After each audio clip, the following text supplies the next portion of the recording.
Optimization in business and economics. Optimization just means finding the best thing. So if you're talking about profits, you would probably want to maximize those. If you're talking about costs, you would probably want to minimize those. So in all these problems, you're setting up a function or an equation, finding the derivative and setting it equal to 0 to find the min or the max or whatever you're looking for. Okay, so follow along with me. A company handles an apartment building with 70 units. If rent for each of the units is 1,080 per month, all of the units will be filled, but one unit will become vacant for each $20 increase in the monthly rent. So if they up the rent, they can charge more for the rooms, but they'll have more vacancies, so they'll have less renters. What rent should be charged to maximize the total revenue from the building if the upper limit on the rent is $1,300? So this is like optimization with a constraint. They can't charge more than $1,300 for whatever reason. So there might be a sweet spot in there, or it might be best just to charge $1,300, or it might actually be best just to leave it how it is and just charge $1,080. So they just want to make the maximum profit. It's not obvious here what the function is, and it's not like you're given it. That's easy.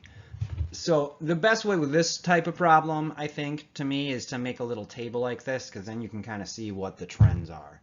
So we're just going to make a table with, okay, how much we're renting the units for, the number of units we'd rent in that scenario, and then we'd go, okay, that thing times that thing will give us like the total monthly revenue. Once you do a couple lines, you can kind of generalize it and just put it in terms of X. So what we're given is that if we charge 1080, we're going to rent all 70 units, and the total revenue per month is going to be 1080 times 70, which is $75,600. So if we up the rent 20 more bucks, we're going to be charging 1,100. We're going to lose a renter, so we're only going to have 69 units rented, and then our total revenue is going to be 1,100 times 69, which is 75,900. Notice that it went up, right? So maybe there is a sweet spot here, or maybe it just keeps going up. All right, so now we'll generalize and put it in terms of X. If you look at that column on the left, what we're charging for rent, if we just let X equal the number of $20 rent increases we've done, then that first column becomes, okay, it's just 1080, and then it's 1080 plus 20x, right? Because it's just 20 times 1, and then it's 1080 plus 20x again, right? Because then x is 2 in that third row. If you look at the middle column, our $20 rent increases are corresponding exactly with just losing a tenant. So that's just, okay, 70, 70 minus 1, 70 minus 2, 70 minus 3. Excuse me. So that column is just going to be 70 times x. And then the total revenue column is just going to be those two things multiplied together, right? So it's going to be price per unit, which is 1080 plus 20x times number of units rented, which is 70 minus x. Right, X is the number of $20 rent increases or the number of vacant units. They're the same thing. So it's 1080 plus 20x is the rent, 70 minus x is the number of units rented, and then our revenue is just that first thing times that second thing. So setting these up is like the hardest part. The rest is just calculus, which you're good at. Okay, so that's our revenue function. We know we have to take the derivative of that thing, so we want it as simple as possible. Right, resist the urge to use the product rule on this, although you could, because then you'd have to clean that up a lot. It's a lot easier to clean it up first, then do the derivative. It's only going to need the power rule, because then you know you have to do something with it, which is set it equal to 0 and solve it. Just FOIL it out. 1080 times 70 is 75,600, and then it's minus 1080x plus 1400x minus 20x squared, which cleans up nicely to negative 20x squared plus 320x plus 75,600. So let's talk about something called the second derivative test, which is emphasized in your book, and you may have seen it on the homework or you may have seen it somewhere else. What that does is once you've found what think is a max or a min, that's like an algebraic test that tells you which one it is based on the concavity of the function there. I think that's kind of old-timey because we have technology now. So I would always say just look at the graph to determine whether what you found is a max or a min. Or remember, it could be neither in some cases. It could just be like an inflection point where the graph, like on a cubic. But you can almost just think about this graph. What does this look like? It's like big. It's way up there because of the big number. But it's just an upside down parabola. Upside down parabolas have a vertex at the top. That's the max. So it's only going to be one number. And right, so you can just kind of think about it and know that in this case there is a max. So if that's inside like the feasible region, remember we can't charge more than 1,300, so we have to check for that, then what you've just found is a maximum. So your calculator may not let you graph this because the numbers are too big. I would suggest some software like GeoGebra, which is free. That's the software I use to make the little graphs you see on here and on your tests and stuff. If you want to just look at this graph. And then you can just look at it. So when you find x equals whatever the answer is, just look at it. If that's the vertex and it's within your feasible region, then it's right. And that's a max, and we're good. Okay, so like I said, you can learn the second derivative test, but I don't really use it. So there is a maximum point. It's called the vertex. And let's talk about our constraint. All right, that price 1080 plus 20x has to be less than 1,300. And well, we also know that it's got to be more than 1080 because there's no reason to lower the price, lower the rent, right? You can't rent more units than you have. So let's figure out what that actually means for x. So 1080 plus 20x has to be less than or equal to 1,300. So just do the algebra there, which is exactly like solving an equation. So you're solving that inequality for x. So 20x has to be less than or equal to 220. And x has to be less than or equal to 11. So if we raise the rent 11 times, we've gone too far. Well, 11 would be the most. If we can't raise the rent one more time than that. So as long as we get a number that's between 0 and 11, that's what we call our feasible region. If we don't, then we would probably just see that we actually should just charge 1,300. Okay, so that was the hard part. Now this is the easy part. R of x is negative 20x squared plus 320x plus 75,600. Do R prime. That's easy. R prime is negative 40x plus 320. And we're going to find that vertex by setting that equal to 0. Negative 40x equals negative 320. X equals 8. So that's within our feasible region because it's less than 11, so we don't have to worry about that. So we want to raise the rent 8 times. So that's not the answer to the problem. The answer to the problem, well, I guess I didn't ask. What rent should you charge, and then what is your maximum revenue? I'm going to always have you, once you find that sweet spot, that optimal, in this case, monthly rent, I'm going to have you figure out what the actual revenue is from that, which is just means plug it back into the original equation.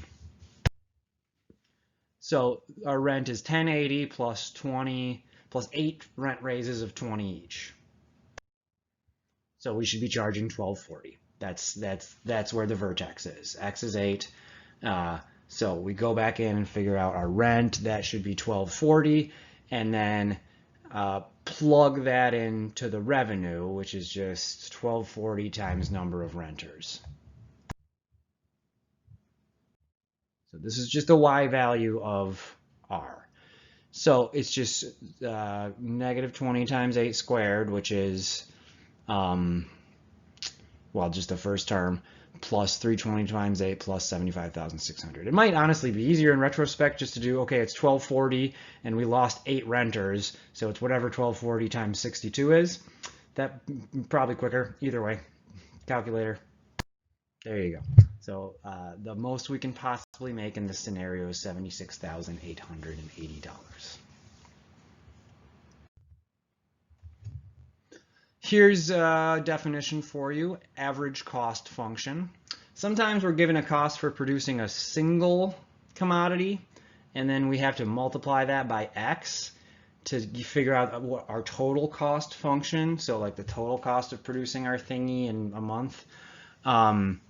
Sometimes it's the opposite. We're given the total cost, so it's like the total cost for fixing our commodity, or for making our commodity, and then, but it can vary as far as how many we make in, we'll say, a month. So if you were given total cost, you would divide by X to get average cost. The cost for making each one probably isn't the same, but if you just do this little process, so C bar means, bar above it usually means an average, is just the total cost function divided by how many X's you produce, let's say, in a month. Example, I'm giving you the total cost function for a product. So all month, if we make X units, our total cost is going to be 300 plus 10X plus 0.03 X squared dollars. We want to minimize the average cost, right? You might say, okay, doesn't minimizing the total cost also minimize the average cost? Well, usually, probably.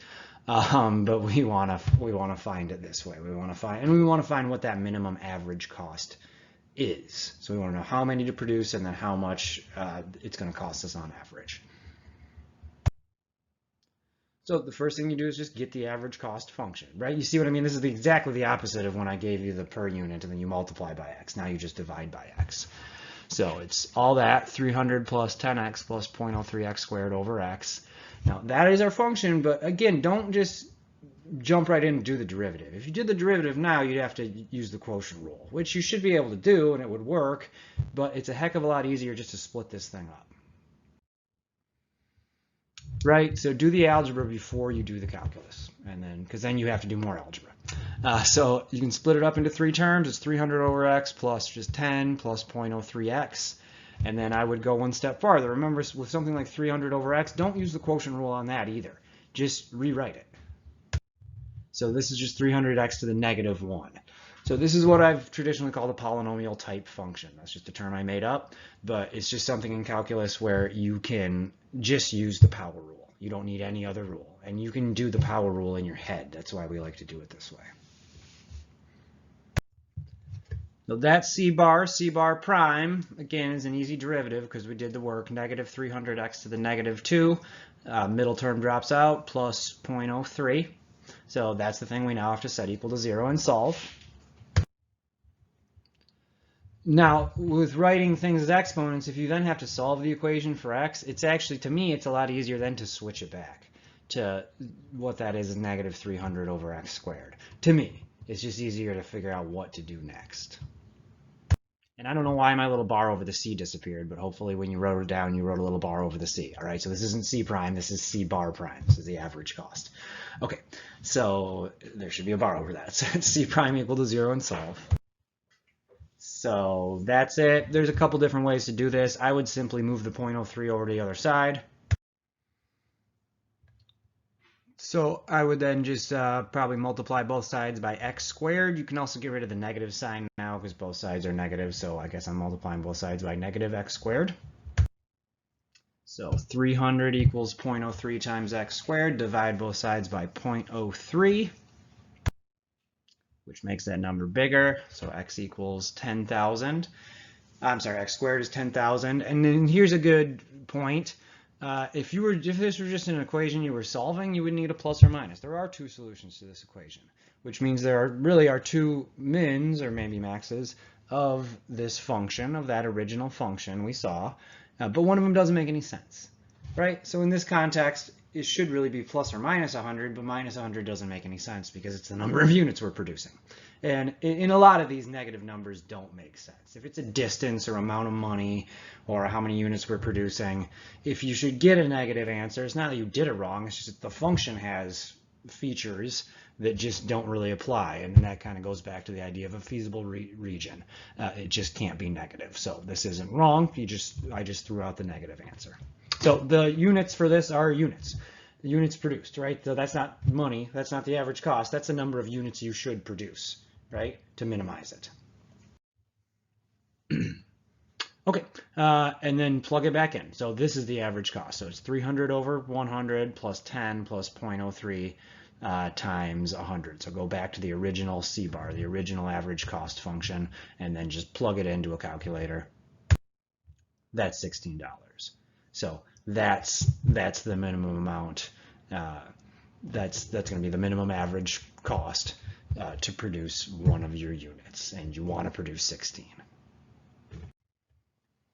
So this is where you have to be careful, and where your book would tell you to use the second derivative test to figure out exactly what this is. This could be a max, right? We don't know. We could have just maximized the average cost for all we know, and that would have done like literally the exact thing, opposite of what we set out to do. Or it could be just one of those funny parts where the derivative is 0, but it's neither a min nor a max. So to me, it is just best to use the graph. So here's the graph of that cost function, and notice at x equals 100, it's extremely subtle, but there is a min there, and it does start to go up again after that, a tiny little bit. But you wouldn't know that, just from looking at it. You could use a calculator and like the min function to find that, or you could, do what you're supposed to do, which is do calculus. So it's hard to see, but there is a slight min there at x equals 100, and then it's not on here, but if you look back at x equals negative 100, there's actually a max there as well. So it's not wrong that we got that. If this were just a find all the mins and maxes problem, there would be 2 answers to it, but it's not. So again, just use the graph, and again, your calculator might have a hard time with these because they're big numbers, so I would invest in, not invest in, it's free. Get the GeoGebra graphing software. One more application here, and we've done stuff like this. Profit in a monopoly market. So this is the kind of thing that we have worked on maximizing before. So, right, cost, we want to keep it a minimum. Profit, we want to keep it a maximum. The only way to really look at this is just to do an example. So in a monopoly market, the price and how many units we produce are directly related by some function, some relationship. If the price goes one way, we make less. If it goes the other way, we make more. So that's what I mean. So for example, the price we sell our product for is given by P equals 8,000 minus X. Notice that's a lowercase p. So lowercase p is price, uppercase P is profit. And the average cost to produce one is C bar equals 5,000 plus 5x. So both those things change as x changes. As x goes up, the price goes down. So if we make more, we sell them for less. But as x goes up, the cost goes up as well. So again, right, we're looking for, okay, is there a sweet spot where we maximize the profit? And of course, we weren't given a profit function. That would be too easy. We have to figure all that out from what we were given. So sometimes the hardest part here is setting up the equation, and then the calculus is pretty straightforward. Okay. So obviously we want to determine x, how many we should make to maximize the profit, right? Because we're good little capitalists. So revenue, remember, is the price per unit times how many units we produce and sell. Again, this is a monopoly market, so we produce exactly as many units as we sell. That's why we're producing them. They're made to order. So the revenue is x times the price, which is x times 8,000 minus x,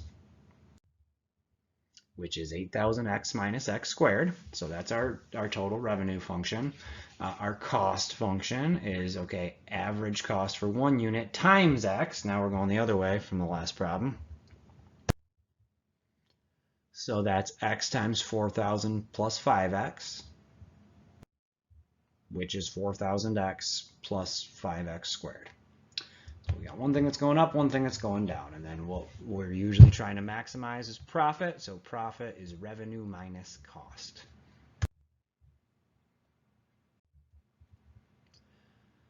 $8,000x minus x squared minus, you have to have the parentheses there, 4,000x plus 5x squared. And there's certainly no reason not to simplify that. Why not just combine like terms? Because now it's going to be a super easy derivative and an easy equation to solve. So our total profits are 4,000x minus 6x squared. Again, think about what that graph even looks like. That's another upside down parabola. There's a reason, these problems turn out to be things like that, because they have maximum values, right? We want to get an answer here. We want to find that sweet spot. So we are looking for the vertex of an upside down parabola because that's the biggest it gets. All right, y'all know what to do. Well, I don't know why you're waiting for me. P prime is 4,000 minus 12x, and that's, you can almost solve that equation in your head. It's just linear. Set that equal to 0. Just, add the 12x and then divide both sides by 12. So 4,000 divided by 12 is 333.3 repeating. And this is another good kind of life lesson here, because, x is the number of units we're producing. So think back to what x is. In some contexts, it doesn't make sense to produce a third of a unit. I guess if it were like, if our units were pounds of hay or whatever, you could produce a third of a pound. But let's assume these are like, I don't know, cars. So you're not going to make a third of a car, right? So just round it, right? In a lot of cases, and this is the same thing with money, you're not going to round money to 10 decimal places. You're going to round it to 2 because it's cents, it's money. So if it's just a number of something that's, discrete like that, you would round that to 333.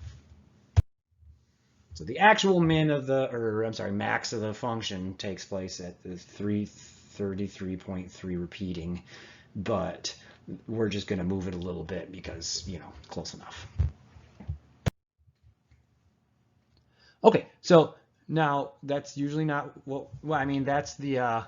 that's the quantity we want to make. We want to make 333 units, and now we're gonna figure out, how much scratch we're gonna get off it. So just to determine the actual selling price, just plug it back into P, right? It's 8,000 minus X. So we should produce 333 units, and we should sell those bad boys for $7,667. And then we always want to know what is that maximum profit, right? So go back to the profit function. That was 4,000x minus 6x squared. So just throw that in, 4,000 times 333 minus 6 times 333 squared. We should get a positive number, right? If we get a negative number, then we might have either found a minimum, which is bad, or we might have done something wrong. And hey, we got a positive number, a big one, a fairly cursed number, but we're not superstitious here. So the maximum profit we can possibly make is $666,666. I did not do that on purpose.